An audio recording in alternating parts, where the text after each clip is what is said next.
안녕하세요. 오늘은 다항식과 단항식의 곱셈과 나눗셈에 대해서 알아보도록 하겠습니다. 자, 우선은 단항식과 다항식 또는 다항식과 단항식의 곱셈은요.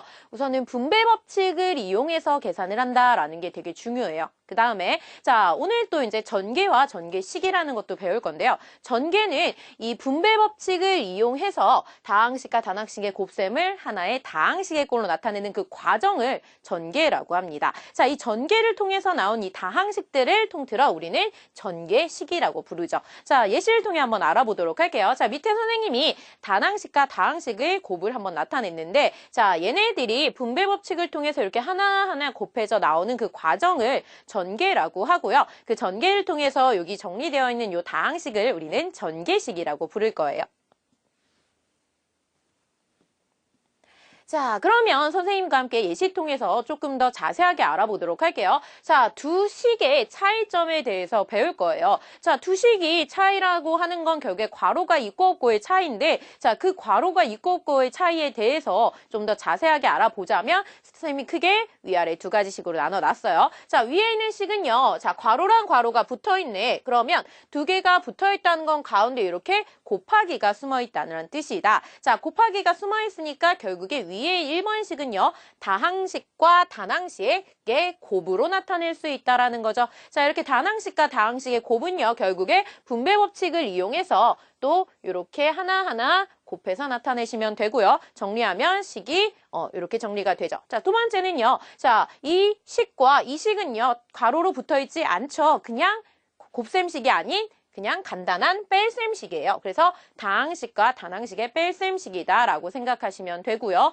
자, 뺄셈식은 정리를 해서 동류항은 동류항끼리 정리해 간단하게 나타내시면 되죠. 즉, 곱하기가 생략되어 있냐, 생략되어 있지 않냐에 따라서 분배 법칙이 들어가느냐, 안 들어가냐, 요게 또 정해지기 때문에 문제를 잘 파악하셔서 확인하시는 게 좋을 것 같습니다. 자, 이번엔 이제 곱셈식을 배웠으니까 나눗셈식을 한번 배워보도록 할게요. 자, 나눗셈식은요, 푸는 과정이 정확히 정해져 있진 않아요. 크게 두 가지 방법이 있는데, 자, 선생님과 함께 알아보도록 할게요. 자, 우선은 나눗셈식을요, 곱셈식으로 고치고, 나눗셈식을 곱셈식으로 고치고, 그 다음에 분배 법칙을 이용해서 푸는 방법이 있는데, 자, 방법 첫 번째 선생님과 함께 정리해보도록 할게요. 자, 두 식을 나눌 거야. 그런데 여기 있는 나누기는 그렇죠. 곱하기로 바꾸고 중요한 게 이 나누기 뒤에 있는 수가 얘가 지금 원래는 1분의 C잖아요. 그죠? 1분의 C를 역수화해서 분자 분모를 뒤집어서 C분의 1이라고 이렇게 표현하는 게 가장 중요합니다. 자, 이렇게 C분의 1을 표현한 다음에 이렇게 분배 법칙 통해서 정리하셔서 계산하는 방법이 있고요. 자, 또 두 번째 방법은요. 자, 이거를 분수꼴로 바꾸는 방법이 있어요. 자, 분수꼴로 나타내서 바꾸는 방법이 있습니다. 자, 분수꼴로 나타낸다라는 건 두 식을 나눌 때 앞에 있는 수는 분자에 쓰시면 되고요. 나누기 뒤에 있는 수를 분모에 써서 자, 이렇게 분수꼴로 표현하시면 되죠. 자, 이렇게 분수꼴로 표현한 후에 이 분수들을 이런 식으로 나누어서 정리하시면 나눗셈식 좀 더 편하게 계산하실 수 있어요. 자, 어떨 때 방법 1과 방법 2를 쓰는 게 편할까요? 그렇죠.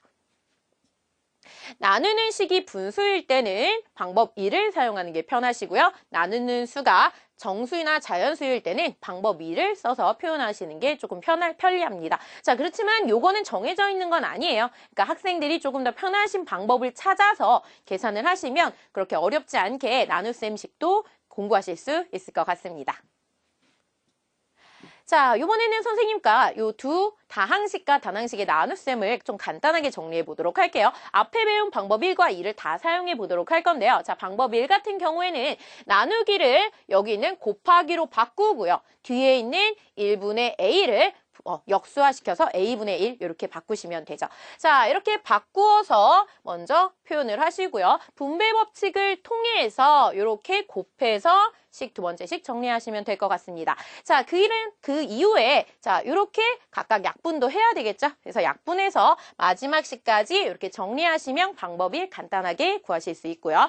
자, 방법 2번은요. 자, 나누기 앞에 있는 수는 분자, 그 다음에 나누기 뒤에 있는 수는 분모의 꼴로 이렇게 바꾸셔서 분수꼴로 바꾸셔서 식을 정리하시면 됩니다. 자, 이렇게 식을 정리하신 후에 또 A는 A끼리 이렇게 약분 되겠죠. 그래서 약분을 해서 정리하시고요. 항을 나누어서 정리하시고 마지막에 약분까지 하시면 방법 2도 그렇게 어렵지 않게 계산하실 수 있을 것 같습니다.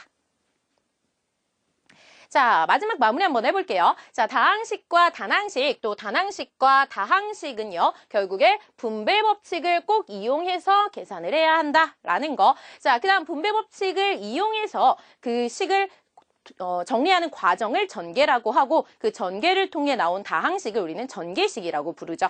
자, 그리고요. 나눗셈식은 방법이 크게 2가지가 있는데 첫 번째 방법은 곱셈으로 고친 후에 나누기 뒤에 있는 수는 역수화 시켜서 계산하는 방법과 그 다음에 두 번째는 분수꼴로 나타내는 거. 나누기 앞에 있는 거는 분자, 나누기 뒤에 있는 건 분모꼴로 해서 분수꼴로 나타내신 후에 계산하시면 나눗셈도 어렵지 않게 계산하실 수 있을 것 같습니다. 자, 오늘 여기까지 다항식과 단항식 또는 단항식과 다항식의 곱셈과 나눗셈에 대해서 알아봤습니다.